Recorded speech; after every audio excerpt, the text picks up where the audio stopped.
미국의 작가 마크 트웨이는 이런 말을 했습니다. 모든 사람이 매일 매시간 깨어있든 자고 있든 기쁘거나 슬프거나 거짓말을 한다.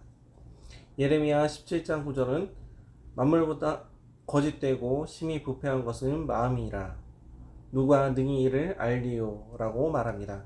예수님은 마태복음 15장 19절에서 마음에서 나오는 것은 악한 생각과 살인과 간음과 음란과 도둑질과 거짓 증언과 비방이다 라고 말씀하십니다. 성경 곳곳에서 전적으로 타락한 우리 인간의 마음이 이 세상에 그 어떤 것보다 거짓되고 썩어 있다고 밝히고 있습니다. 우리는 일평생 살면서 스스로 거짓말을 지어내고 또 다른 사람에게 속으며 살아갑니다. 개인이 개인을 속이는 것도 큰일이지만 책임 있는 자리, 지도자의 자리에서 공적인 일에 속임을 당한다면 그 피해는 광범위하고 심각해집니다. 이런 경우 개인적으로 당하는 사기와는 전혀 성격이 달라집니다. 한 집안의 가정이 거짓말에 속으면 가족이 평생 고생을 하고 한 기업의 사정에 속으면 자신뿐만 아니라 기업의 수많은 직원들이 대책 없이 일시간에 실업자가 되며 기업이 크다면 계열사와 거래처마저 연쇄적으로 피해를 입게 됩니다. 한 나라의 최고 지도자가 속으면 나라가 망하게 됩니다. 워싱턴 포스트는 인류 역사를 바꾼 최고의 거짓말로 아돌프 히틀러 전 독일 총통의 거짓말을 뽑습니다. 히틀러는 1938년 영국의 네빌 체인벌린 총리에게 체코슬로바키아 국경을 새로 정하는 데 동의하면 전쟁을 피할 수 있다고 말했습니다. 체인벌린은 직접 히틀러를 만나보고 히틀러의 진실성에 확신을 가졌다고 합니다. 체인벌린 총리가 만난 히틀러는 소박하며 신뢰할 수 있는 사람으로 보였습니다. 체인벌린은 나는 히틀러의 어구를 보고 자신이 한 말에 대해서는 확실히 지킬 사람이라는 것을 알 수 있었다라고 말하기도 했고, 측근에게는 히틀러가 협정을 위반하지는 못할 거야. 만약 그런다면 전 세계에 자신이 얼마나 믿을 수 없는 인물인지를 보여주는 셈이 되니까 세계 여론 때문이라도 차마 약속을 어기지는 않을 걸세 라고 말했습니다. 하지만 역사는 히틀러가 배우 뺨치는 스킬로 체인벌린을 속이고 영국으로부터 독일인 다수가 거주하는 체코의 땅을 넘겨받은 뒤 6개월 만에 미넨 협정을 위반하고 전쟁을 일으켰다는 사실을 기록합니다. 결국 제2차 세계대전이 일어났고 수백만 명이 희생되었습니다. 지도자가 어리석으면 나라가 망하는 것이 시간 문제입니다. 특히 오늘날 전 세계는 공산주의자들로 몸살을 앓고 있습니다. 공산주의는 거짓말 위에 세워졌습니다. 공산주의자는 거짓말을 교육받습니다. 마치 신천지가 자신의 추종자들에게 거짓말이 모략이라고 가르치는 것과 같습니다. 모든 사교 집단은 거짓말을 목적 달성을 위한 수단으로 정당화합니다. 저는 목회자이지만 정치적으로 성도들이 알아야 할 것을 잠시 말씀드리겠습니다. 오늘날 한국교회는 목회자가 정치 이야기를 하면 정치 목사, 타락한 권력의 하수인 등으로 생각하는 문화가 있습니다. 목회자는 세상 정치 이야기를 하지 말고 그저 성경 이야기만 해야 한다는 그릇된 생각이 팽배합니다. 교회와 목회자의 정치 참여를 마치 세속에 물드는 것 마냥 호도하는 것은 일제입니다.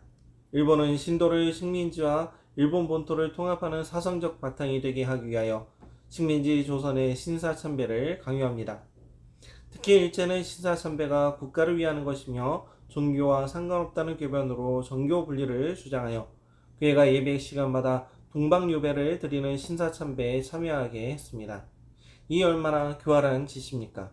지금도 교회마다 강대에 쌓여 있는 종은 일제시대의 동방요배 시간을 알리는 타종의 잔재입니다. 사탄은 교묘한 거짓말로 우리 그리스도인들을 세상으로부터 분리시킵니다. 정치와 교회는 무관하다. 거룩한 교회는 세상 일에 관여하면 안 된다. 사탄의 가장 오래된 전략은 이원론적 분리입니다. 정신과 육체를 분리하고 거룩한 것과 세상을 분리하는 이원론이 사탄의 전략입니다. 이러한 정신분열적 분리가 고대로부터 현대에 이르기까지 다양한 세속 철학과 종교에 나타납니다. 하지만 성경과 예수님은 성과 속을 분리하지 않으십니다. 이원론자들이 말하는 더러운 육신, 죄악된 육신을 성령은 성전 삼고 거하십니다. 우리의 영혼이 아니라 육체의 하나님의 영인 성령이 집을 삼고 사신다는 것이 성경의 가르침입니다. 고린도전서 6장 16절 이하입니다. 성령과 합하는 자는 그와 한 몸인 줄을 알지 못하느냐? 일러스되 둘이 한 육체가 된다 하셨나니 주와 합하는 자는 한 영이니라. 음행을 피하라. 사람이 범하는 죄마다 몸 밖에 있거니와 음행하는 자는 자기 몸에 죄를 범하느니라. 너희 몸은 너희가 하나님께로부터 받은 바 너희 가운데 계신 성령의 전인 줄을 알지 못하느냐? 너희는 너희 자신의 것이 아니라 값으로 산 것이 되었으니 그런즉 너희 몸으로 하나님께 영광을 돌리라.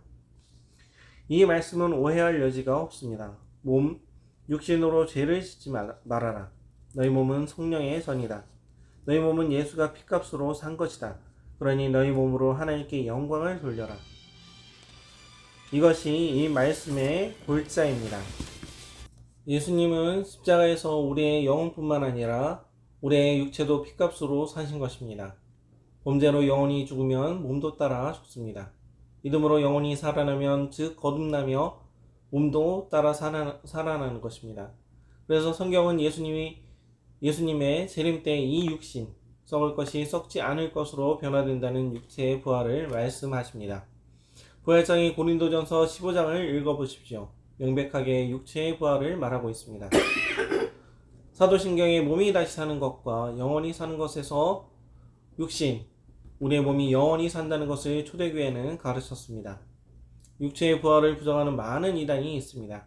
그 중에 하나가 신천지입니다. 여러분은 이원론의 허망함에 빠지지 마시기를 바랍니다. 교회와 목회자는 세상 정치에 대한 성경적 입장을 가르치고 견지해야만 합니다. 개혁교회의 전통을 보면 칼빈 목사님은 제네바시의 정치에 깊숙이 참여했으며 하나님의 통치 사상을 중심으로 그리스도의 현실 참여를 촉구했습니다. 심지어 칼빈 목사님은 그리스도인이 정치적으로 무관심하려는 태도는 사탄의 생각이라고 주장했습니다. 그래서 제가 오늘 정치적인 이야기를 잠시 하려는 것입니다. 뉴욕 서해장로교회 성도님들은 정치에 무관심하지 마십시오. 요즘 같은 포스트 모더니즘 시대에는 더욱더 그렇습니다.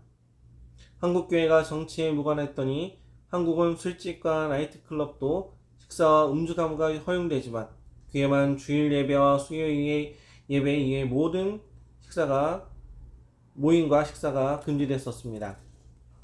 특히나 교회는 적그리스도 사상 중 하나인 공산주의를 배격해야 합니다.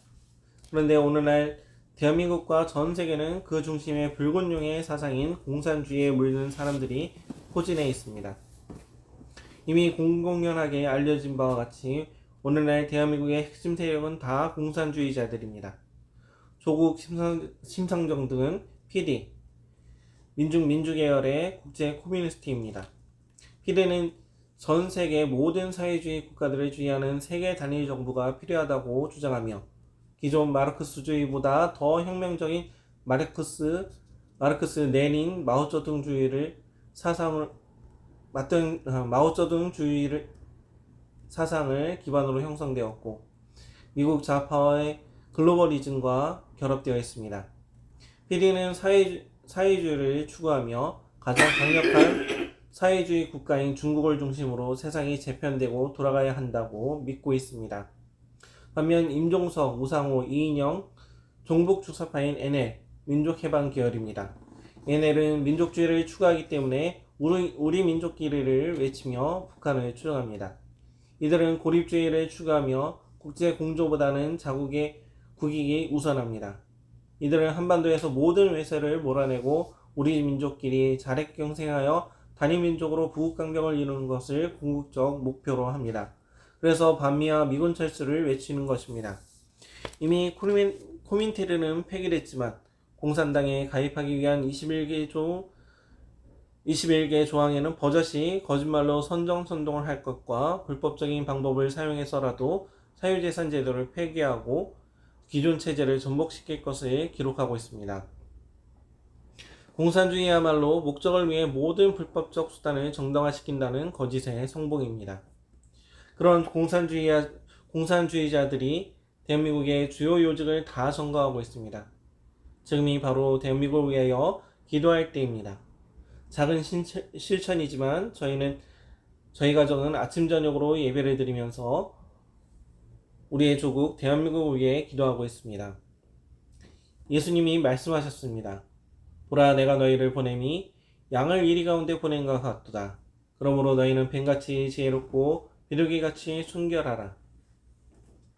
우리가 예수 믿는 사람으로 순결하게 살아야 하지만 세상에 속아넘어지 않을 정도의 지혜가 있어야 합니다. 가장이 사기당하면 가정 식구가 평생 고생할 수 있습니다. 사장이 속으면 그 기업이 문을 닫을 수 있습니다. 나라의 지도자가 속아넘어가면 백성이 그 고통을 당합니다. 사소한 것이 큰 차이를 만듭니다. 바다에 떨어지는 한 방울 빗물이 사소한 것 같지만 결국 그 한 방울이 바다를 이룹니다. 땅에 떨어지는 겨자씨 하나가 미미하지만 결국 그 씨앗이 나무를 만들어냅니다. 입에서 나오는 사소한 말 한마디가 그저 허공에 떠돌다 사라지는 것 같지만 결국 그 말이 사랑도 하게 하고 미워하게도 합니다. 사소한 것 같지만 세상에서 무시해야 될 것은 아무것도 없습니다. 사소한 것이 큰 차이를 만듭니다. 마귀의 속임을 물리치려면 확고한 하나님의 말씀과 기도로 물리쳐야 합니다. 우리가 속지 않으려면 외면을 보고 단정하지 말고 본질을 보고 분별해야 합니다. 이익을 기준으로 단정하지 말고 정당성을 기준으로 분별해야 합니다. 회량된 사람의 말만 듣고 단정하지 말고 전체를 보고 하나님의 뜻으로 분별해야 합니다. 하나님은 말씀하십니다. 내 사랑하는 형제들아, 속지 말라. 우리 사랑하는 뉴욕 사회정록의 모든 성도님들은 그럴듯한 사탄에게 속지 말고 앞으로의 삶에서 하나님의 말씀, 진리의 길, 천국의 길을 벗어나지 마시며 끝까지 승리하시기를 축원합니다. 아멘.